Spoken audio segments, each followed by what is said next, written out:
Amen. Merci Seigneur. Nous voulons remercier le Dieu Tout-Puissant parce qu'il nous a accordé aussi la grâce de pouvoir nous trouver encore cet après-midi à pouvoir chanter des cantiques que nous savons avoir déjà eu à chanter dans les temps passés. Mais avec le temps, ces cantiques ne nous ont pas lassés. Nous sommes fatigués de ce monde, mais nous ne pouvons pas être ainsi fatigués du conseil de Dieu qu'il nous prodigue tous les jours.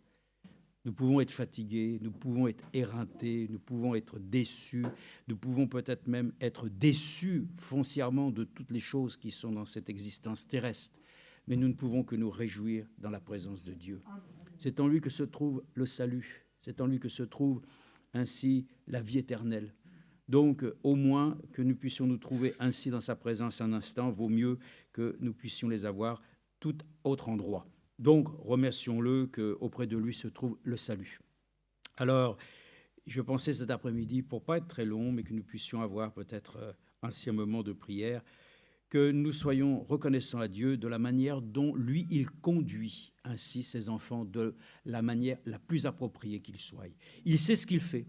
Mais nous avons souvent des difficultés parce que, comme d'ailleurs ainsi la prière du Seigneur et aussi d'Étienne a été « Père, pardonne-leur parce qu'ils ne savent ce qu'ils font ». Ainsi souvent, nous sommes dans des situations où nous agissons sans vraiment savoir ce que nous faisons. C'est ainsi que dans la faiblesse de l'homme, il y a parfois beaucoup de choses qui se font ainsi dans la précipitation, qui se font ainsi sans réflexion, sans avoir des fois même consulté Dieu. Ça fait partie aussi des fois des éléments de notre vie. Ne disons pas que nous n'avons jamais connu ces événements, nous les avons tous connus. Nous avons tous eu à un moment donné à fléchir, non pas les genoux, mais à fléchir dans notre foi. Et nous le savons, le Seigneur lui-même est fidèle. Nous savons que nous ne le sommes pas, mais il est fidèle. Et dans son grand amour, il prend plaisir à nous relever. De toutes nos afflictions, de nos faiblesses, il sait nous montrer qu'en tout cas, il est celui qui, avec le temps, ne nous a jamais laissé tomber. Bon, alors, la manière, frères et sœurs, d'aborder, c'est vrai, des fois, notre vie, c'est ce qui dépendra aussi, ainsi, de la bénédiction, ou alors, malheureusement, plutôt, je dirais pas de la malédiction, parce que nous ne sommes plus sous la malédiction. Il ne faut pas dire ça. Dieu veut notre bénédiction. Mais dans nos difficultés, il nous apprend. Et il nous accorde la grâce de nous le dire alors que des fois, de notre manière d'agir, ça dépendra aussi parfois de ce qu'il adviendra. C'est-à-dire que si tu confesses le nom du Seigneur, lui, il a fait une promesse. Mais si tu ne le confesses pas, dans ce cas-là, il n'est plus lié. Du moins, dans sa grande compassion, il viendra encore certainement te secourir. Mais pour nous, ce qui est important, c'est de savoir comment nous abordons les choses de notre vie et même des temps que nous vivons aujourd'hui, de quelle manière foncièrement nous l'abordons. Et j'aimerais qu'on voie qu'il y a des exemples dans la parole de Dieu qui nous ont montré que parfois, il suffit de peu de choses pour ainsi nous faire osciller, je dirais, en deçà de ce que nous devrions être. Donc, on va voir comment les choses sont. Il y a une première expression qui le dit d'abord, premièrement, pour quelqu'un qui se présente devant, par exemple, une autre personne qui a l'habitude de le côtoyer tous les jours. Et puis, on voit bien que, les choses ne vont pas forcément comme d'habitude. Alors, il y a une expression qui dit, mais tu t'es levé du pied droit ou du pied gauche ? Donc, ce qui voudrait déjà dire que quand, ainsi, déjà, nous nous sommes levés, la manière dont nous allons positionner notre pied va changer le déroulé de notre journée. Ça, c'est de la superstition. Ce n'est pas parce que tu te lèves du pied droit ou du pied gauche. D'abord, je vais vous donner la solution, il vaut mieux même se lever des deux pieds. Comme ça, c'est mieux, on est plus stable. Donc, voyez-vous, ça dépend des fois des situations. Et si on a bien dormi, si on a mal dormi, en fonction de ce qui fait beau, de ce qui ne fait pas beau, il semble que les choses sont différentes pour nous. Remercions le Dieu Tout-Puissant qu'il n'y ait pas de variation dans sa manière de voir les choses. Il n'y a pas justement ainsi d'ombre, de variation, il n'y a pas de choses sur lesquelles ainsi le Seigneur s'apitoie comme nous nous apitoyons et il est ainsi en capacité de toujours prendre les bonnes décisions parce que Dieu est esprit. Mais nous, notre esprit, voilà, il est assujetti à bien, des situations qui sont liées. Je vais vous dire, si vous vous êtes couché tard, vous avez été ainsi peut-être décalé dans votre manière de faire d'habitude. Vous pouvez être fatigué le lendemain, donc ça change les choses, vous êtes moins disposé. Mais encore une fois, il ne faut pas que nous puissions aborder les choses simplement en regardant ainsi si nous nous sentons bien ou si nous nous sentons mal. En toute occasion, il faut tout remettre au Seigneur. Et c'est vrai que c'est plus compliqué quand on est affligé, quand on a des situations ainsi qui sont difficiles à supporter. Donc, voilà, la manière d'aborder les choses, c'est très important. Et nous allons voir déjà un premier passage ici dans 1 Samuel. Ça, c'est d'abord, premièrement, une histoire qui nous montre que nous ne devons pas nous laisser influencer et impressionner parfois par ce qui se dit ou ce qui se fait. Et ça, ce n'est pas, et comme il est écrit, Galates insensés, qui a pu vous influencer? Donc, c'est une question. Comment, vous qui étiez si ancrés, affermis dans les voies du Seigneur, vous qui avez expérimenté les choses si pointues de la parole de Dieu, mais qui a pu vous détourner de cet évangile? Oui, mais moi je vous pose la question encore. Qu'est-ce qui pourrait nous détourner? Qu'est-ce qui pourrait ainsi nous séduire? Qu'est-ce qui pourrait nous tromper? Encore une fois, nous l'avons déjà dit, les élus pourraient être trompés, mais comme ce sont les élus, ils ne le seront pas. Cependant, il y a des points d'influence qui peuvent ainsi nous accorder d'aborder les situations d'une manière qui n'est pas appropriée. Moi, je suis heureux lorsque le Seigneur dit qu'il nous envoie la nourriture au temps convenable. Donc, dans le temps convenable, Dieu sait ce qu'il nous faut et il sait nous le donner. Et nous, malheureusement, il y a tant de bénédictions que Dieu nous a laissées en héritage que nous avons encore des difficultés à pouvoir les utiliser de la bonne manière. On est encore à souhaiter et à demander à Dieu des choses que déjà il nous les a accordées. C'est à nous de savoir puiser où se trouve la bénédiction de Dieu. La bénédiction se trouve là où 2 ou 3 sont assemblés en son nom. Les gens disent certainement qu'il faudrait qu'il se fasse ceci, qu'il se fasse cela. Et pourtant, le Seigneur dit, il est bon, il est doux pour des frères de demeurer ensemble. C'est là qu'il envoie la bénédiction. Il n'y a pas besoin de chercher compliqué, n'est-ce pas? Mais pour certains, ils pensent qu'au contraire, en s'éloignant, ils vont être bénis. Non, ce n'est pas la pensée de Dieu. Il faut savoir aborder les choses comme Dieu le souhaite. Pour que nous soyons bénis dans l'Église du Dieu vivant, il faut faire comme lui l'a souhaité. C'est de rechercher ce qui contribue à notre épanouissement ensemble. Voilà, mais on ne peut pas supporter. Voilà, mais les Écritures le disent, supportez-vous les uns les autres. Et c'est pour ça que nous abordons les choses d'une mauvaise manière, parce que nous n'avons pas compris que le Seigneur lui-même va nous donner ainsi toujours cette pensée, supportez-vous les uns les autres. Si quelqu'un a sujet ainsi d'avoir quelque chose, un grief, accordez-vous la grâce de vous pardonner les uns les autres. Donc voyez-vous, toutes les situations de la parole de Dieu qui nous sont ainsi laissées ici écrites dans sa parole sont pour nous un sujet qui doit nous rendre heureux. Donc nous abordons souvent les situations de notre vie à notre manière. Mais Dieu nous donne une façon claire de pouvoir ainsi aller devant les épreuves, devant les difficultés, de manière à ce que nous puissions triompher d'elles. Bon. Oui, mais c'est ça, la situation est là aujourd'hui. Donc la situation est toujours la même. L'homme est confronté ainsi à sa manière d'aborder les choses, à sa façon. Alors nous voulons que cet après-midi, le Seigneur nous accorde la grâce de pouvoir nous dire, bien, alors observons les Écritures et voyons de quelle manière nous pouvons aborder les situations les plus difficiles comme les plus faciles. Parce que, vous savez, on doit aimer Dieu dans la disette comme dans l'abondance. Alors, quand tout va bien, on va le voir, quand tout va bien, c'est facile d'exhorter les autres. Quand tu es en bonne santé, que tu as du travail, que tu as de l'argent, tu as tout. Quelle facilité pour exhorter les autres, Mais au jour de l'épreuve, au jour où les choses commencent à t'échapper, comment tu abordes les choses? Toi qui étais si fervent pour encourager ton frère et ta sœur, comment est-ce que tu abordes la chose? Que lui-même ainsi pourra peut-être t'apporter quelques écritures, pour pouvoir ainsi te consoler. Comment les acceptons-nous? Est-ce que c'est notre orgueil ou est-ce que c'est alors notre humilité qui nous fait dire que, oui Seigneur, dans le fond, qu'est-ce que je suis?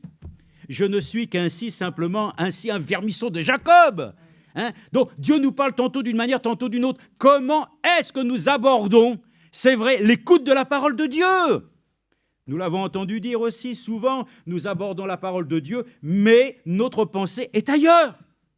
hein. Nous sommes d'accord pour pouvoir écouter le conseil de Dieu, mais nous sommes déjà ainsi dans des situations qui nous ont éloignés, frères et sœurs, hein, de ce que l'onction veut nous apporter.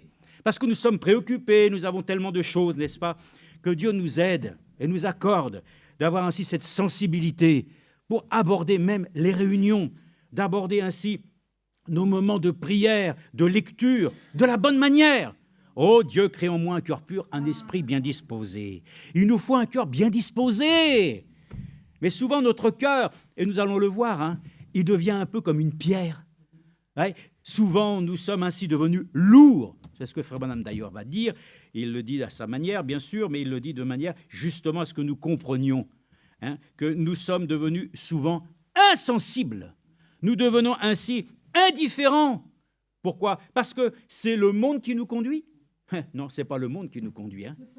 C'est l'Esprit de Dieu qui nous conduit dans toute la vérité. Donc, frères et sœurs, abordons ainsi notre vie avec la conduite de son Esprit. Lisons dans 1 Samuel ici, cette écriture, ça m'a touché pour voir comment les choses ont d'un seul coup été totalement renversées dans une histoire qui concerne Saül. Saül, vous savez, c'était un homme que Dieu avait aussi choisi. Et Saül lui-même s'est trouvé dans une situation sur laquelle il a eu à pouvoir ainsi connaître David.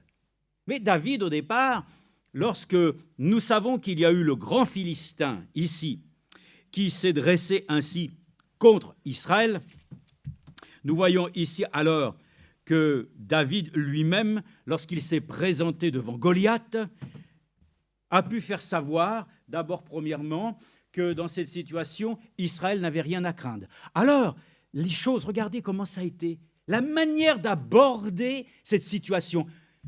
Son frère à David a commencé à lui dire, qu'est-ce que tu... Excusez-moi de l'expression comme ça, mais c'était un peu ça, espèce de morveux. Qu'est-ce que tu viens ici faire? Toi, tu dois garder ainsi ton troupeau, hein, qui va le garder?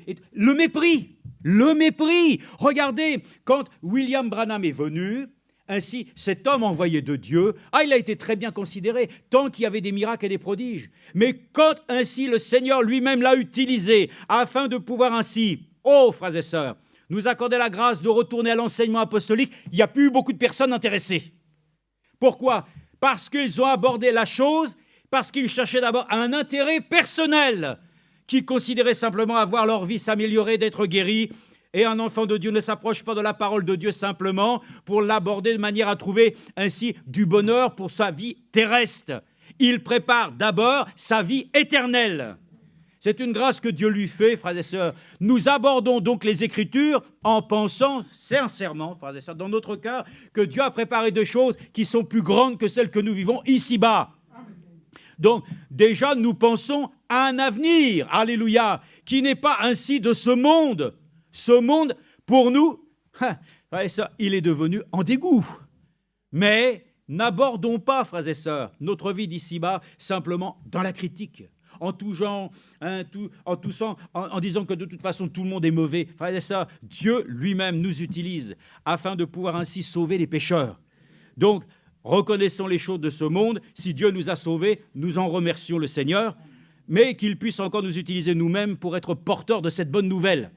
Donc, reconnaissons les choses à leur juste mesure. Alors, ce qu'il se produit ici, c'est dans 1 Samuel, oui, chapitre 18, versets 7 à 8, pour ce qui ainsi était la chose qui va déclencher un événement particulier. David, bien sûr, lui-même, va aller voir sous la demande de Saül, le rencontrer et lui dire « Mais tu es le fils de qui ?» Il répondra et lui dit « D'accord, ok. » Alors, Saül l'a équipé de toute l'armure et lui a mis un grand casque de bronze. Et à un moment donné, David a dit, bon, écoutez, moi, je vais enlever tout ça parce que, d'abord, premièrement, je ne suis pas habitué à ce genre de choses et puis ça ne va pas m'être utile. Alors, David lui-même a pris 5 pierres polies dans la rivière. Il les a mis dans sa poche. Et puis, quand est arrivé ainsi Goliath, qu'il a commencé à se lever, la Bible dit qu'il n'a pas perdu de temps. Amen. J'ai aimé ça, frères et sœurs. David n'a pas perdu de temps. Quand on aborde les choses de l'écoute de la parole de Dieu, quand Dieu parle, ce n'est pas le moment de perdre du temps. C'est vrai, on perd du temps souvent, on écoute et on donne du délai. Mais souvent, nous le savons, c'est sans délai que Dieu veut pouvoir ainsi laisser sa parole ainsi devenir vie en nous. Mais souvent, nous laissons du temps au temps. En tout cas, lui, David, il n'a pas perdu de temps. Et puis il a pris une pierre, et d'une pierre, il a frappé ainsi le front. La pierre est rentrée ainsi profondément, jusqu'à ainsi pouvoir le terrasser. Alors, bien sûr, tout le monde a reconnu qu'ainsi Dieu était intervenu et qu'il avait libéré le peuple d'Israël. Lisons maintenant ce que disent les femmes. Verset 7 du chapitre 18. Les femmes se répondaient en riant les unes aux autres et disaient « Saül a frappé ses 1000 et David ses 10 000. » Ben oui, d'accord. Mais frères et sœurs, regardez ce que ça a engendré. Une très grande colère s'empara de Saül qui prit mal la chose. Et il dit, on en donne 10 000 à David, et c'est à moi que l'on donne les 1000. Il ne lui manque plus que la royauté. Et Saül regarda David d'un mauvais œil. Bon, d'un mauvais œil, vous pouvez le traduire aussi d'un regard négatif. À partir de ce jour et dans la suite, ça a été terminé, frères et sœurs. Ça a été terminé. Voyez-vous, la chose abordait une situation glorieuse, au lieu de donner gloire à Dieu, lui-même ainsi a vu que la chose lui échappait. Donc Saül, parce que ainsi ses femmes disaient, ainsi donc, Saül en a frappé 1000 et David c'est 10 000. Bon, ça a été pour lui ainsi un sujet, ainsi, mais qui l'a vraiment ainsi touché dans son cœur d'une mauvaise manière. Et frères et sœurs, toute sa vie, malheureusement, est devenue pour lui un supplice. Saül n'a fait qu'ainsi décroître, et David monter. Donc, ce qui est important, c'est de voir, si une chose se passe, nous devons nous en réjouir. Nous devons nous réjouir de tout ce que Dieu fait, mais nous devons donner la gloire à un homme. Je ne dis pas que simplement ces choses ont été dites ici, l'homme a pu être blessé. Mais ce qui est important, frères et sœurs, c'est que celui qui, à un moment donné, dans son cœur, commence à pouvoir ainsi y mettre ainsi des aigreurs, des choses sur lesquelles ainsi il se ferme, sa vie aussi va être en train de se finir. Donc, remercions le Seigneur, abordons les choses toujours du côté où nous disons, même si je ne saisis pas, même si je ne comprends pas, je dis, gloire soit rendue à Dieu, qui de toute façon a toute autorité, et il fait ce qu'il veut, il appelle qui il veut, il fait en son temps ce qu'il veut, il choisit, et ainsi nous nous en réjouissons. Donc, regardez la chose, parce qu'il s'est passé un événement glorieux, et que la chose a été rapportée de cette manière, alors il est dit que Saül, à partir de cet instant-là, blessé dans son orgueil, a commencé ainsi à regarder David d'un mauvais œil. Frères et sœurs, c'est important que Dieu nous accorde la grâce, avec nos yeux, de voir les choses, frères et sœurs, dans la grâce divine. Que Dieu nous accorde la grâce de ne pas regarder les choses qui nous déplaisent pour créer en nous des sentiments, frères et sœurs, qui nous éloignent, frères et sœurs, de l'onction de Dieu. C'est ainsi que nous remercions le Dieu Tout-Puissant qui nous donne ainsi de recevoir les choses de cette manière. Regardez, maintenant, ce n'est pas tout. Ce n'est pas tout parce que si les choses étaient ainsi, on pourrait dire, bon, ma foi, c'était déjà bien une situation difficile, mais il dit, et Saül regarda David d'un mauvais œil à partir de ce jour et dans la suite. Le lendemain, un mauvais esprit venant de Dieu s'empara de Saül qui entra en transe au milieu de la maison de David, et David jouait comme les autres jours, et Saül avait sa lance à la main. Oh, frères et sœurs, regardez bien, abordons toujours les choses, frères et sœurs, avec la grâce de Dieu. Soyons reconnaissants à Dieu, n'entretenons en rien dans notre cœur des animosités, des choses sur lesquelles ainsi nous nous créons, frères et sœurs, facilement, malheureusement, une voie au mauvais esprit. Les gens ne comprennent pas quand on ouvre son cœur, frères et sœurs, et que nous sommes dans une situation où nous commençons à bouillonner, nous ouvrons la porte au mauvais esprit. Vous allez dire, mais alors, c'est dangereux. C'est très dangereux. Pourquoi ? Parce que l'Écriture nous le dit, que quelqu'un ainsi, qui s'oppose simplement dans son cœur, à pouvoir ainsi reconnaître la bénédiction de Dieu, crée en lui une disposition, malheureusement, pour être ainsi sujet au mauvais esprit. Oh, vous direz, ça c'est peut-être dans les anciens temps. Écoutez, nous pouvons le lire ensemble, s'il vous plaît. Ainsi, dans 2 Thessaloniciens, nous voyons aussi que dans l'Écriture, le fait que nous puissions dire, vous savez, ce n'est pas Dieu qui tente. Non, ce n'est pas Dieu qui tente. Et vous savez que quand Job a été touché par Satan, nous savons simplement que le Seigneur a dit, je te permets de pouvoir toucher, voilà, sa chair. Mais je ne te permets pas de toucher à son âme, n'est-ce pas? Nous sommes sous l'appartenance de Dieu et personne ne peut toucher, bien entendu, ce que Dieu a racheté. Cependant, Dieu peut permettre certaines choses. Et certains peuvent dire, mais comment Dieu peut-il envoyer un mauvais esprit? Écoutez, lisons ensemble pour que nous comprenions 2 Thessaloniciens. Dieu ne veut pas ainsi que nous soyons possédés de mauvais esprits. Non. Il veut que nous soyons remplis du Saint-Esprit. Donc Dieu lui-même a dit, je vous enverrai le Saint-Esprit. Amen. Donc, mais cependant, aux rebelles, à ceux qui ainsi s'opposent, frères et sœurs, je vous le dis, ceux qui s'opposent aujourd'hui à ce que Dieu fait, Dieu eux-mêmes a dit ici une chose qu'il va faire. Regardez, nous l'avons déjà dit, mais c'est dans 2 Thessaloniciens, le chapitre 2 et le verset 11. On va lire même à partir du verset 9. Là, même verset 7. Nous l'avons déjà lu, mais nous le relisons. « Car le mystère de l'iniquité est à l'œuvre. Il faut seulement que celui qui le retient encore ait disparu. Alors se révélera l'impie que le Seigneur Jésus détruira par le souffle de sa bouche et qu'il écrasera par l'éclat de son avènement. » C'est-à-dire qu'il réduira à l'impuissance. Bon, tout ça sont des événements prophétiques qui vont arriver. Mais pour l'instant, nous sommes dans le temps où l'avènement de l'impie se produira par la puissance de Satan avec toutes sortes de miracles, de signes et de prodiges mensongers, avec toutes les séductions de l'injustice pour ceux qui périssent, parce qu'ils n'ont pas reçu l'amour de la vérité pour être sauvés. Ça, c'est ce que nous avons dit mercredi. Maintenant, il est dit, Dieu aussi leur envoie une puissance d'égarement pour qu'ils croient au mensonge. Amen. Donc, voyez-vous, le même Dieu qui ici a envoyé, comme il est écrit ici, un mauvais esprit venant de Dieu s'empara de Saül qui entra en transe. Donc le même Dieu se trouve ici dans la Nouvelle Alliance pour leur dire que donc c'est des portraits. Ici, que nous voyons Saül, il s'oppose à Dieu. Et il est dit ici, tous ceux qui réellement n'ont pas reçu l'amour de la vérité pour être sauvés, acceptons la parole de Dieu telle qu'elle est. N'ayons pas de problème avec la parole. C'est souvent ça. Il y a des choses sur lesquelles nous ne comprenons pas tout. Il y a des situations que nous ne savons, mais ne nous rébellons pas avec Dieu. Ça, je vous le dis, c'est très important pour nous tous. Soyons en paix avec Jésus. Soyons en paix, Seigneur, avec la parole. Soyons en paix avec le Saint-Esprit. Soyons en paix les uns avec les autres. Soyons en harmonie. C'est la meilleure manière d'aborder la vie. Ceux qui veulent se pourrir la vie, c'est ceux qui se laissent toujours aller dans le combat inutile, qu'ils s'opposent, qui sont toujours là pour essayer de prouver qu'ils ont raison. Ils sont toujours là, ils ont réponse à tout.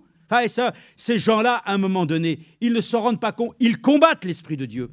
Donc c'est pour dire que lorsque l'Esprit ici mauvais a été envoyé sur Saül, là aussi il est dit ici dans ce temps, ceux qui sont là aussi, ainsi opposés à l'amour de la vérité, ne reçoivent pas les choses. Ainsi, Dieu leur envoie une puissance d'égarement pour qu'ils croient au mensonge, afin que soient jugés ceux qui n'ont pas cru à la vérité, mais qui ont pris plaisir à l'injustice. Amen. Donc, c'est pour vous dire quoi. Abordons les choses qui concernent notre vie de la bonne manière. Ne les prenez jamais du mauvais côté. Ne regardez jamais les choses avec un œil dédaigneux. Que notre cœur soit préservé, frères et sœurs, de toutes les choses sur lesquelles nous sommes amenés à haïr. Ce n'est pas possible. Nous avons ainsi un caractère divin en nous. Nous devons ainsi avoir un cœur désireux de pardonner, n'est-ce pas? Mais c'est pour vous dire quoi? Nous sommes dans le temps où les élus de Dieu pourraient être séduits. Donc ne nous laissons pas tromper. Abordons les choses de cette vie de la manière dont le Seigneur le souhaite. C'est-à-dire d'abordons les choses. Alors je ne suis pas de ceux qui disent, tu sais, il faut être positif dans la vie. Oui, mais d'accord, mais ça ne veut rien dire être positif dans la vie. Parce que si tu es négatif, oui, d'accord, mais ça veut dire positif sur quoi? Positif dans les choses que Dieu nous a données, n'est-ce pas? Parce que positif, aujourd'hui, ça veut dire il faut que tu écrases l'autre. Il faut que tu puisses, pour y arriver, il faut que tu n'aies pas peur ainsi toi-même de pouvoir ainsi même pratiquer des choses. Non, frère et sœur, un enfant de Dieu est positif dans la mesure où il fait toutes les choses, ni par la puissance, ni par la force, mais par son esprit.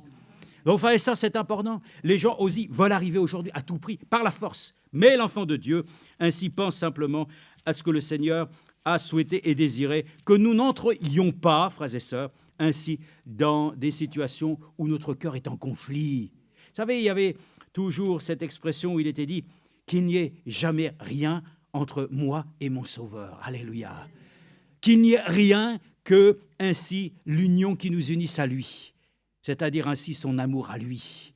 Donc c'est important, frères et sœurs. Donc on peut aborder la vie, à un moment donné, quand on commence à se mettre en rébellion, quand on commence ainsi à se mettre à l'écart de l'Église, quand on commence à critiquer, quand on commence à voir que rien n'est bon, frères et sœurs, il y a danger. Et pourtant, c'est vrai qu'il y a sujet à pouvoir ainsi se plaindre. Mais, frères et sœurs, nous ne sommes pas là pour nous plaindre. Nous sommes là pour demander la miséricorde de Dieu. Et que là où les choses ne vont pas, nous prions Dieu afin que lui-même puisse rectifier lui-même. Beaucoup disent « Oh non, moi ça ne va plus, les choses ne vont pas dans l'Église. Ah non, je préfère… » C'est ta préférence, mais Dieu dit que tu dois continuer. Tu dois veiller à rechercher ce qui contribue à ton épanouissement. Donc, je vais vous montrer une chose. Mais nous la connaissons bien sûr, puisque c'est dans cette parole d'Éphésiens. Mais nous allons lire d'abord dans Jude, chapitre 1. Dans Jude, petite épître, très courte, mais elle a sa place. Et je vais vous dire donc ainsi, dans notre vie souvent, quand les choses ne se présentent pas comme nous aimerions et que nous sentons que cela ne va foncièrement pas très bien, alors nous nous en remettons au Seigneur. Ça ne sert à rien d'entretenir le conflit. Donc nous venons au Seigneur cet après-midi confiants que nous n'avons pas ainsi. D'ailleurs, beaucoup ainsi sont en conflit avec eux-mêmes. Ça ne sert à rien. Ce n'est pas la peine d'être en conflit avec soi-même. Oh, j'ai pas réussi à faire ceci, et puis je m'en veux parce que, oh là là, puis j'ai pas réussi ça et tout. Mais remercie plutôt le Seigneur, puisque les capacités viennent de ton Dieu. Remercie-le, au contraire, ça t'a prouvé que tu n'es pas capable. Ah ben merci. Merci Seigneur, tu m'as encore montré sur quoi je dois m'appuyer. J'ai essayé, je ne suis pas arrivé. Remercie le Seigneur. Eh bien non, soi-même on s'en veut et ça, ce n'est pas la manière d'aborder les choses dans la foi chrétienne. Donc remercions-le de lire ainsi dans 1 Jean, donc oui Jude chapitre, de toute façon il n'y en a qu'un seul. Mais enfin c'est marqué chapitre 1 ici, épître de Jude, versets 7 à 11. De même, Sodome et Gomorrhe et les villes voisines qui se livrèrent de la même manière à la débauche et recherchèrent des unions contre nature, sont données en exemple, soumises à la peine d'un feu éternel. Malgré cela, ces hommes aussi, dans leur rêverie, souillent la chair, méprisant l'autorité du Seigneur, injuriant les gloires. Or, lorsqu'ils contestaient avec le diable et discutaient au sujet du corps de Moïse, l'archange Michel n'osa pas porter contre lui un jugement injurieux. Oui, frère et sœurs, nous aussi on doit être comme ça. J'ai entendu beaucoup, des fois, qui disaient « Oh, le diable et tout ça ». Mais frères et sœurs, nous n'avons pas besoin d'avoir de tels propos sur l'ennemi, puisqu'il est déjà vaincu.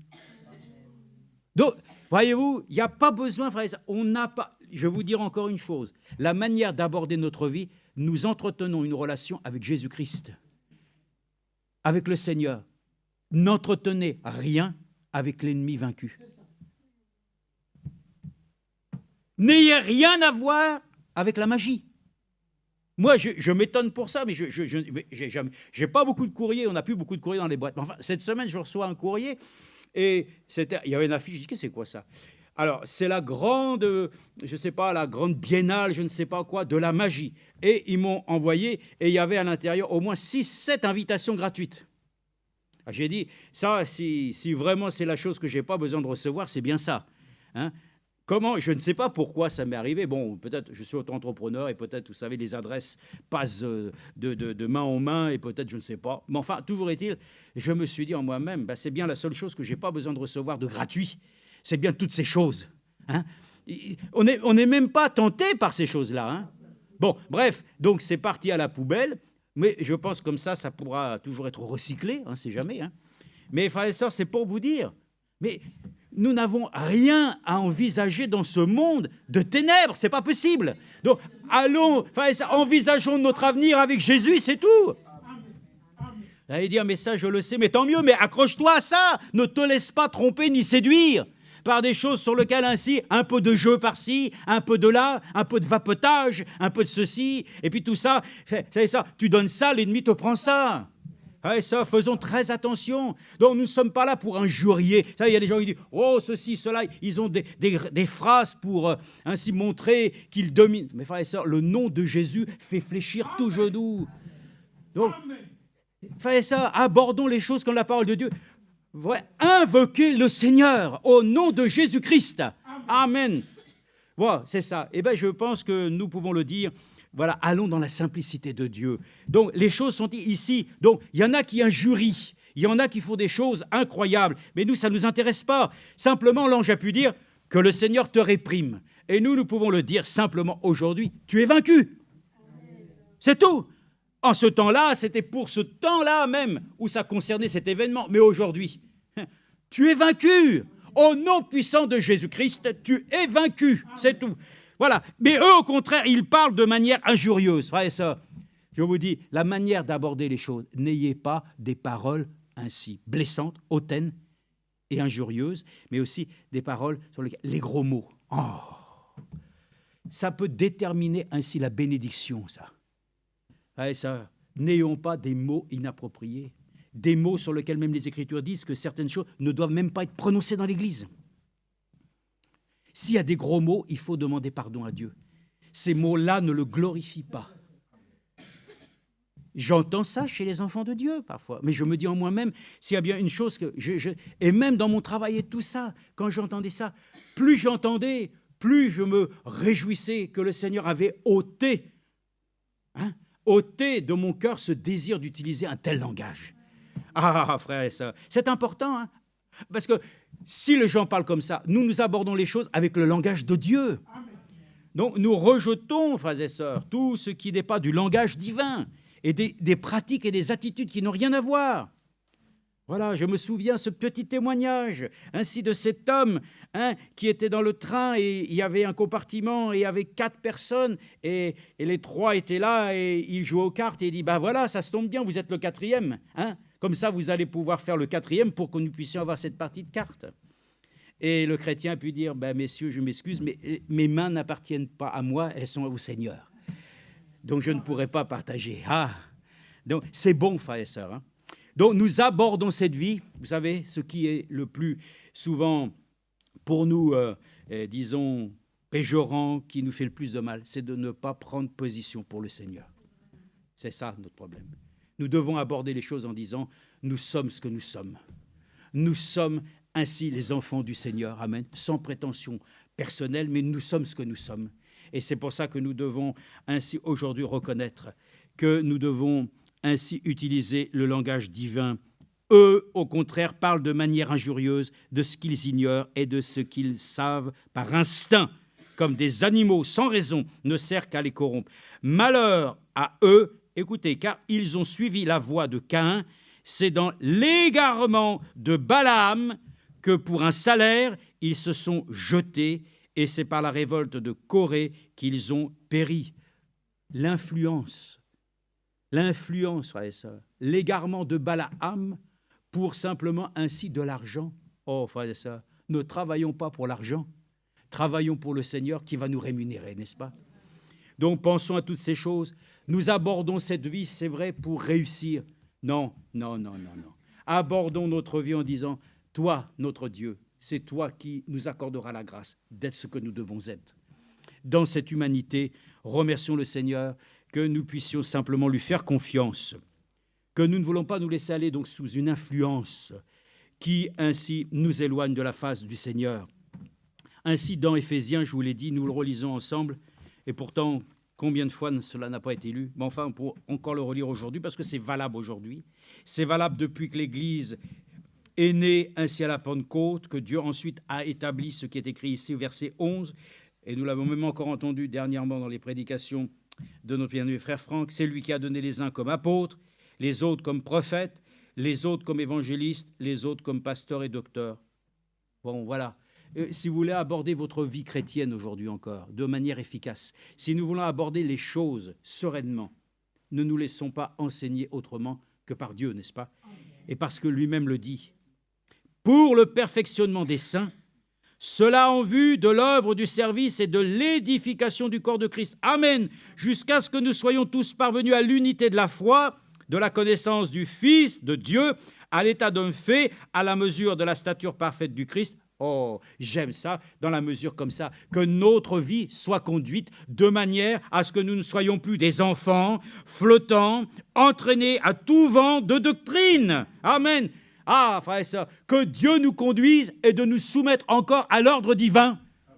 Voilà, nous voulons que les choses de cette vie nous réussissent, abordons-le comme Dieu l'a dit. Laissons-nous soumettre à l'ordre divin, c'est-à-dire laissons-nous soumettre au ministère que Dieu a établi. Écoutons la parole de Dieu, laissons-les. C'est comme ça qu'on va être bénis. Hein. Mais chacun dit, bon, moi, je vais faire comme si, je vais écouter ça, je vais faire comme je veux. Enfin, ce n'est pas une manière d'aborder la vie normale, ça. La manière d'aborder la vie, c'est de nous laisser ainsi amener à ce que Dieu fasse de nous des hommes faits à la mesure de la stature parfaite. Ainsi, nous ne serons plus des enfants flottants et entraînés à tout vent de doctrine, joués par les hommes avec leurs fourberies et leurs manœuvres séductrices. Ah! Oui, vous avez déjà entendu tout ça. Hein? Et pourtant, c'est pour nous encore aujourd'hui ainsi comme un son d'alerte. Oh, qui écoute le son de la trompette et qui peut comprendre ce qu'il dit? Et ça, Dieu nous alerte. C'est un temps de tromperie, un temps de séduction comme jamais auparavant. Donc nous voulons aborder notre avenir en restant fidèles à la parole que nous avons reçue. Oui, oh bah, écoute, hein, on entend ça, c'est tout le temps, c'est toujours la même... C'est toi qui dis que c'est toujours la même chose? Alors que Dieu renouvelle chaque jour. Et comme il disait dans le désert, ils abordaient leur vie, mais maintenant, voilà, alors on a de la manne, il y en a marre. Il y en a marre. Bon, Dieu donne de la caille. Oui, à un moment donné aussi, la caille, ça devait commencer. Hein. C'est comme ça qu'on est. On doit être reconnaissant à Dieu. Dieu lui-même renouvelle chaque jour. Alléluia. Cette parole, elle est nouvelle pour nous. Ça dépend comment nous abordons les choses. Si dans notre cœur, nous disons déjà que ce n'est pas bon, frères et sœurs, c'est comme les enfants. Vous leur donnez quelque chose, ils ne l'ont jamais mangé. Non, ce n'est pas bon, mais ils n'ont jamais goûté. Frères et sœurs, à ceux qui ont goûté l'évangile, ils ont faim, ils ont envie à nouveau, frères et sœurs. Mangeons la parole de Dieu. Réjouissons-nous, frères et sœurs. Ah, la manière de pouvoir ainsi aborder notre vie aujourd'hui, c'est de remercier le Seigneur que nous croyons qu'il va nous accorder encore le renouvellement des choses d'en haut, dans notre esprit. Voilà, mais c'est toujours pareil, hein, c'est toujours la même chose, et puis rien ne se passe et tout. Ça, c'est le langage du malin. Mais je le dis, chaque jour sont nouveaux. Et tous les jours, le Seigneur fait quelque chose de merveilleux. Et puis de toute façon, nous nous attendons à lui. Là, aujourd'hui, si tu ne t'attends pas à lui, comment tu veux qu'il manifeste des miracles et des prodiges? Comment tu veux qu'il fasse quelque chose pour toi si déjà dans ton cœur, c'est déjà tout serré, c'est tout fermé, c'est cloisonné, c'est tellement serré? Frères et sœurs, abordons encore notre vie comme le dit. Ainsi, que nous puissions le dire, nous savons les choses, mais comme si nous ne savions rien. Qu'avoir été ainsi des serviteurs qui ont fait les choses du Seigneur, nous sommes de serviteurs inutiles. Frères et sœurs, accordons-nous la grâce de nous laisser encore penser que Dieu peut encore renouveler en toute bonne disposition. Amen.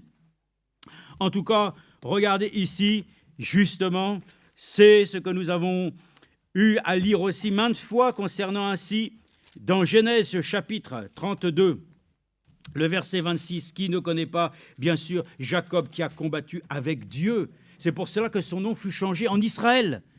Israël, ça veut dire combattre avec Dieu. Hein? Mais nous aussi, frères et sœurs, nous sommes au combat avec le Seigneur, n'est-ce pas? Et nous pouvons le dire ici qu'il y a cet événement qui s'est passé. Et regardez dans le chapitre 32, verset 25, comment cela nous est relaté. Jacob resta seul. Alors un homme se battit avec lui jusqu'au lever de l'aurore. Amen. Alors il est dit Voyant qu'il ne pouvait le vaincre, il le frappa à l'articulation de la hanche, et l'articulation de la hanche de Jacob se démit pendant qu'il se battait avec lui. Amen. C'est merveilleux qu'ainsi tous ceux qui combattent aujourd'hui pour la foi remporteront un prix. Amen. Oui, frères et sœurs, mais ça coûte, hein. Ça coûte parce que Frère Branham l'a dit lui-même. Ainsi, l'image est claire, il a combattu avec Dieu, hein, et puis à cet instant-là, il n'a pas combattu contre Dieu, hein, mais avec Dieu. À cet instant-là, alors, il est écrit ici, voyant qu'il pouvait le vaincre, il le frappa à l'articulation. Et Frère Branham a pu dire, ah ça, quel signe merveilleux pour un croyant qui a combattu pour la foi. Dieu l'a touché et il ne marche plus de la même manière. Oui, c'est vrai que notre vie semble être un peu boiteuse, hein, mais nous le savons, nous sommes plus que vainqueurs par celui qui nous a aimés et qui nous a fait triompher avec lui. Nous sommes de ceux, frères et sœurs, qui un jour verront aussi nos noms changer. Et pour l'instant, il est dit, l'homme dit, laisse-moi partir, car l'horreur se lève. Jacob répondit, je ne te laisserai point partir sans que tu me bénisses. Amen. Ah, frères et sœurs, c'est là aussi notre point de faiblesse. Hein? Combien de fois nous avons des situations, des combats et nous baissons les bras. Puissions-nous nous accorder la grâce ce soir de demander à Dieu, alors qu'il puisse nous envoyer peut-être un ange de miséricorde pour nous aider à laisser les bras levés et l'invoquer, afin que nous puissions, jusqu'à ce que nous ayons été bénis. C'est là aussi, frères et sœurs, la manière d'aborder les choses, que nous puissions dire, nous ne lâchons rien, par la grâce de Dieu, nous ne lâchons rien, afin que je puisse d'abord être béni. Ainsi donc, l'homme dit, laisse-le partir, car l'aurore se lève. Jacob répondit, je ne te laisserai point partir sans que tu me bénisses. Amen. L'homme lui dit, quel est ton nom? Il répondit, Jacob. Oh, frères et sœurs, le Seigneur pourrait nous donner aussi cette question, hein, quel est notre nom? Mais il connaît chacun par son nom. Hein. Il nous connaît personnellement, mais croyons qu'un jour, nous aurons aussi un nom nouveau, n'est-ce pas? Combattons pour le Seigneur. L'homme reprit, Jacob ne sera plus le nom qu'on te donnera, mais Israël, car tu as lutté avec Dieu et avec des hommes, et tu as été vainqueur. Amen. Jacob l'interrogea en disant, je t'en prie, indique-moi ton nom. Il répondit, pourquoi demandes-tu mon nom? Et il le bénit là. Amen. Alors Jacob donna à cet endroit le nom de Péniel, car, dit-il, j'ai vu Dieu face à face, et mon âme a été préservée. Gloire à Dieu. Nous remercions le Seigneur. Cette manière d'aborder aussi les choses dans notre vie mérite de porter un peu attention quand même. Hein. Nous sommes ainsi malheureusement trop légers. Souvent, bon, arrivera ce qui arrivera. Hein. Adviendra ce qui reviendra. Donc, frères et sœurs, je pense que simplement le Seigneur veut nous aider ce soir, nous dire, nous sommes appelés à être des combattants. Nous devons aborder les choses de telle manière que nous allons devoir même peut-être combattre plus que nous n'avons jamais combattu. C'est ce que je me suis dit, que les choses deviennent très sérieuses. Alors, nous sommes là comme un cri d'éveil, ou de réveil, ou un cri en tout cas qui nous dit, frère et sœur, c'est le temps nous-mêmes de prendre les armes de Dieu et de pouvoir nous préparer, frères et sœurs. Les temps sont ainsi. La manière que nous allons envisager notre avenir proche dépendra de notre engagement vis-à-vis de notre amour pour notre Dieu.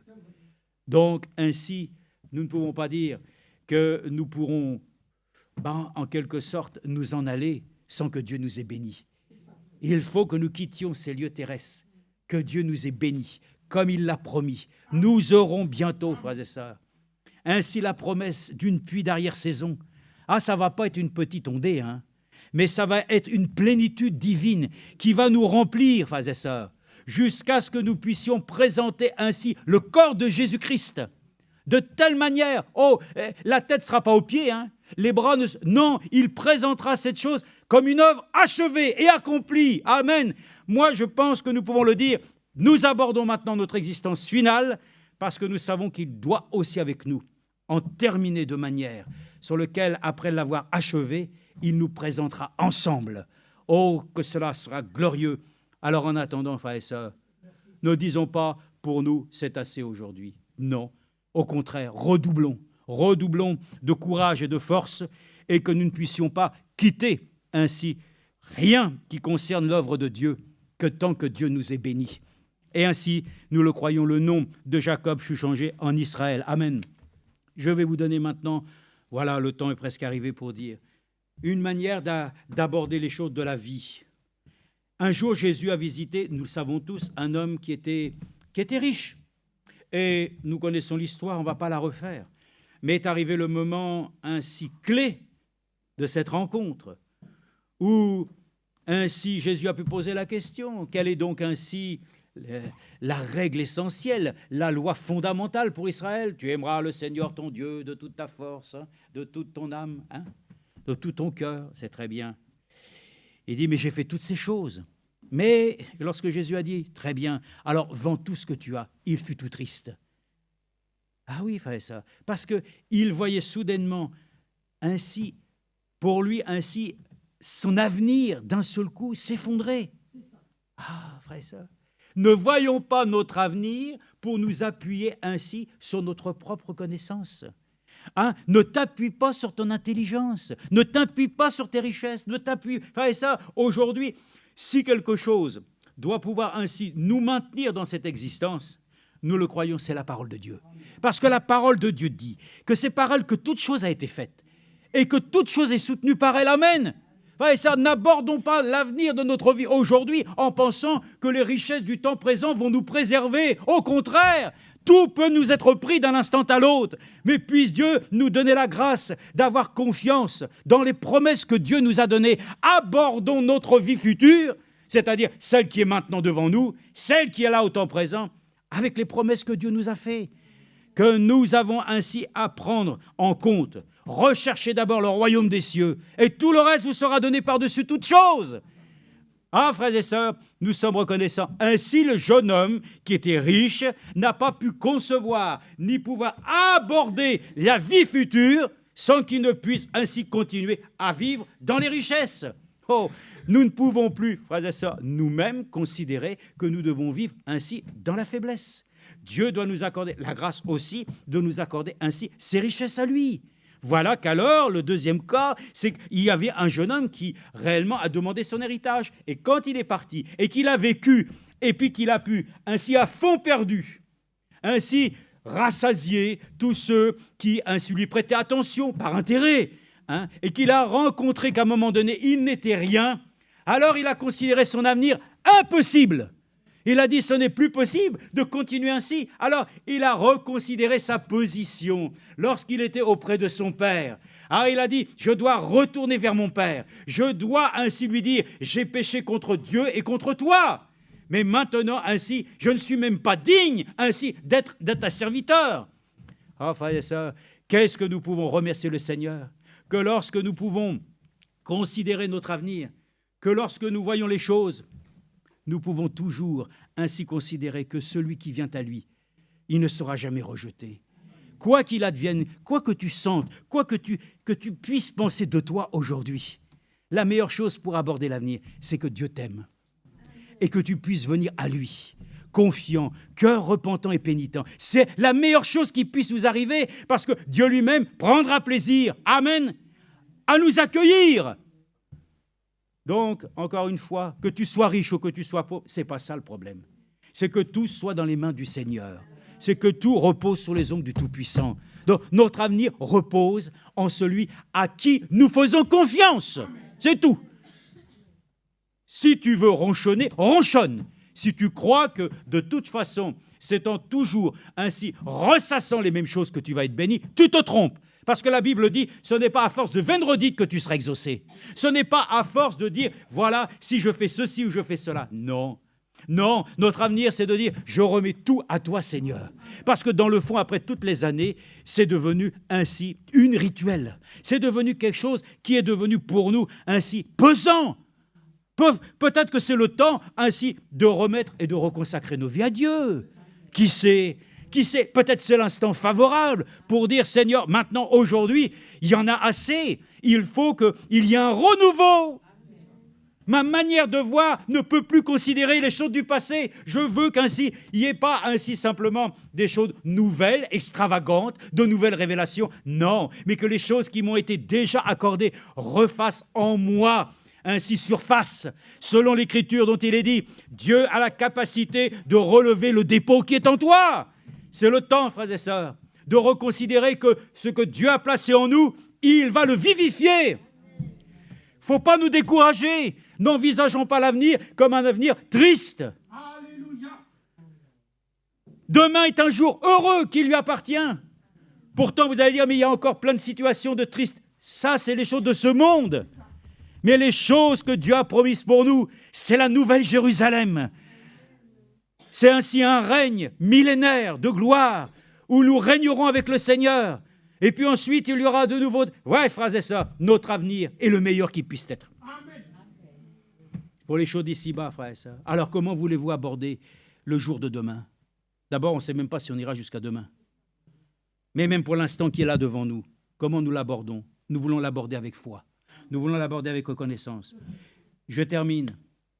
L'Écriture dit, si tu crois, tu verras la gloire de Dieu. Amen. Si tu crois. Il faut croire. C'est tout. Donc, nous voulons aborder notre existence terrestre avec la foi. Et nous voulons le dire, si tu crois, tu verras la gloire de Dieu. Si tu confesses de ta bouche, tu seras sauvé, toi et ta famille. Si. Ouais, ça, notre avenir, c'est de confesser Jésus-Christ. Ce n'est pas de confesser ainsi ce qui est ainsi incompétent, ce qui est ainsi insatisfaisant. Nous voulons apprendre dans les temps qui viennent à aborder notre avenir avec, je dirais, tout ce que Dieu lui-même nous a accordé de bienveillant en nous. Sa sagesse, ainsi sa patience, enfin, tout son caractère. Amen. C'est ce que je me dis. Nous avons vécu tellement de choses. Mais si demain doit avoir lieu, puissions-nous ainsi l'aborder avec le bon œil. Que le mauvais œil ainsi devienne un bon. Et qu'avec nos deux yeux, nous puissions contempler, comme le cantique le dit, contempler mon Dieu sur son trône. Frères et sœurs, abordons l'avenir en contemplant notre Dieu, comme étant celui qui a triomphé de la mort, qui aujourd'hui nous a déjà accordé ainsi la délivrance, la guérison, il nous a déjà tout donné. Donc abordons, c'est vrai, les jours qui viennent et le temps qui nous précède de sa venue avec un regard différent. Ne soyons pas simplement ainsi toujours un peu comme des dédaigneux, des choses qui sont... Mais frères et sœurs, le monde nous a pas reçus parce qu'ils n'ont pas connu le Seigneur. Mais Dieu a tant aimé le monde. Il a mis le comble à son amour en se donnant lui-même. Frères et sœurs, même ici, demain, aimons le monde. Attention, aimons le monde perdu. Aimons les âmes qui sont perdues. Mais le monde, pour nous, il est déjà réglé, ce problème. Nous ne sommes pas du monde. Mais nous voulons aimer comme Dieu a aimé le monde. Que demain, l'amour de Dieu prenne une place comme jamais il n'a eu. Que l'évangile de Jésus-Christ trouve ainsi sa place en nous comme jamais il l'a été. Que le message trouve sa place dans notre corps comme jamais il ne l'a été. Que la puissance de Dieu nous captive et nous amène ainsi à devenir fidèles et obéissants comme jamais nous l'avons été auparavant. Demain doit être abordé comme jamais nous l'avons vécu. C'est-à-dire que demain, nous le regardons comme un jour plus grand qu'aujourd'hui. Nous regardons les choses, frères et sœurs, sous un œil novateur. Ce n'est pas ainsi simplement la méthode Coué. Dis simplement, tu es guéri, tu es guéri, tu es guéri. 3 fois le matin, 3 fois à 10h, 3 fois à 11h, à midi, et puis le soir. Non. Non, c'est de croire de tout notre cœur. Ainsi, nous confessons le nom de celui qui nous a sauvés, qui nous a guéris. Amen. Ainsi, nous remercions le Dieu Tout-Puissant. Voilà quelque chose. N'abordons pas, en tout cas, les jours qui viennent, et dans ce monde, avec tout ce que nous entendons, avec un regard politique. La politique n'a jamais, Seigneur, sauvé personne. La politique n'a jamais accordé aucune solution. Mais nous voulons aborder avec, la parole prophétique, afin que Dieu nous aide à comprendre tout ce qui se passe. Voyez-vous, de le comprendre de la bonne manière, de le saisir ainsi de telle manière que lorsque nous allons avancer, nous allons comprendre davantage et mieux. Il n'y a pas de honte à dire, Seigneur, donne-nous que nous puissions envisager et aborder maintenant sereinement que tout ce que nous allons encore méditer, entendre, écouter, que nous allons percevoir, que nous puissions le comprendre comme jamais nous l'avons compris. Voyez-vous, on a une marge de progression très importante, mais seulement voilà, l'homme dira, oh là là, mais si tu dis ça, ça veut dire que, alors oui, oui, je m'abaisse. Nous nous humilions sous la main puissante de Dieu. Et nous le disons, nous ne sommes pas là pour montrer quoi que ce soit de nous. Mais nous aimerions demander que réellement les gens voient Jésus à travers nos vies, de telle manière que nous pourrons le dire, ma vie devient nouvelle, des fois. Elle devient ainsi sous un regard tout neuf. Il y avait aussi un jour Philippe qui est arrivé et qui a rencontré un homme qui venait ainsi de Séba. Et Philippe a pu certainement d'un seul coup se trouver en compagnie, n'est-ce pas, de l'eunuque. Et l'eunuque se trouvait ici et Philippe, l'ayant vu, lui a dit, « Ah, mais tu lis des choses ?» « Oui, oui, je lis une brochure. Je lis ainsi donc les textes d'Ésaïe 53. Mais comprends-tu ce qui est écrit ?» Alors, il a pu répondre, « Mais comment le comprendrais-je si personne ne me l'explique ?» Alors Philippe lui a tout expliqué concernant l'œuvre de salut et de grâce. Depuis ainsi, comment les choses ont été annoncées dans Ésaïe. N'est-ce pas? Déjà Ésaïe 11, l'esprit de celui qui viendrait. Ah, l'esprit, comment il opérerait, qu'on le trouverait de telle manière agissante. Et enfin de lui dire, et l'homme puissions dire simplement, mais alors, mais qu'est-ce qui m'empêche d'être baptisé? À part qu'il n'y avait peut-être pas beaucoup d'eau, mais il y en avait. Et il a dit, mais rien n'empêche que tu sois baptisé au nom du Seigneur Jésus-Christ. Amen. Voyez-vous, c'est ça qui est bien, c'est que cet homme-là, il était là, il vivait là, mais il s'attendait à quelque chose. Il s'attendait qu'ainsi quelqu'un vienne lui expliquer les Écritures. Alléluia. Et je m'attends que demain, je puisse mieux comprendre encore les choses qui concernent la sainte précieuse parole de Dieu. Amen. Ne soyons pas ainsi avec une science infuse que nous connaissons et puis essayer de l'imposer aux autres. Accordons-nous la grâce d'aborder ainsi tout ce qui viendra dans les temps afin de nous rendre plus humbles de cœur. En tout cas, que réellement le Seigneur puisse accorder à tous ainsi un cœur bienveillant pour que nous puissions donc aborder les choses de notre vie de la manière sur laquelle nous faisons tout reposer, voilà, sur une œuvre accomplie. Et comme Paul l'a dit, lui, évidemment, sa vie, vous allez dire, oui, mais c'est sa vie à lui, elle est, disons, oui, d'accord, mais c'est le même esprit. Et l'esprit a pu lui dire, mourir m'est un gain. Voilà, donc son avenir était que même s'il meurt, il va vers le Seigneur. S'il reste, c'est pour une cause aussi glorieuse. Ça, j'aime cela, frère et sœurs. Que nous puissions ainsi aller de l'avant et que nous ne puissions pas nous lasser, que nous puissions nous décourager, que nous puissions ainsi devenir même indifférents. Alors, il y a il y a les textes, on a arrêté pour aujourd'hui, mais pour dire, frères et sœurs, nous ne cherchons pas la facilité. Donc, Jonas lui-même a été aussi un prophète qui a été ainsi choisi de la part de Dieu pour aller annoncer à Ninive un message de délivrance.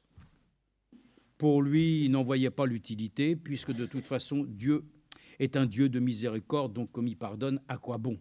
Oui, mais en attendant, il fallait qu'il puisse faire ce que Dieu lui avait demandé. Alors, il avait choisi ainsi la facilité de partir à Tarsis. Frères et sœurs, que demain nous puissions aborder les choses en disant « rien ne sera jamais facile ». Frère Branham a dit « notre vie n'est pas une partie de pique-nique ». Donc, que ce soit les choses de notre existence, abordons-le. Sachons une chose, la délivrance ainsi est promise, ainsi aux élus, après qu'ils ont été changés de leur corps, ils sont ensuite élevés à la rencontre du Seigneur. Ça sera le moment où nous pourrons dire « ô mort, où est ton aiguillon ?» Pour l'instant, oui, demain nous le disons, demain nous l'abordons avec foi, que dans les difficultés, le Seigneur se montrera encore un secours, ainsi qu'il ne serait manqué d'aucune détresse. Ainsi donc, demain, n'envisageons pas la facilité. N'envisageons absolument pas d'être indifférents à ce qui se passera. Nous voulons rester ancrés, en tout cas, pleinement et entièrement à une vie que nous avons dédiée et consacrée à notre Seigneur Jésus-Christ. Donc nous le prions, afin qu'il vienne en nous, voilà, déverser, je dirais, de nouvelles bonnes dispositions. Que nous puissions le dire, nous avons besoin de lui. Abordons donc notre existence terrestre avec sérénité, avec foi. Et puis je dirais, ce n'est pas simplement que nous nous encourageons comme ça, comme beaucoup disent, oh, ça va pas pour toi? Bah, tu vas voir, ça va s'arranger. Ah bon, d'accord, ça va s'arranger. Mais avec quoi ça va s'arranger? Donc tu vas voir, ça ira mieux demain. Non, non, mais tu vas voir, Non, frère et sœurs, nous voulons nous encourager, nous exhorter sur la base de ce que Dieu a dit. Amen. Voilà, c'est ça qui est important. Demain, nous l'abordons avec ce que Dieu a dit, pas simplement avec des choses que le monde ainsi lui-même pourrait nous procurer et qui ainsi ne seraient que passagers. Donc, remercions le Seigneur ensemble, prions tous dans le même cœur, ainsi pour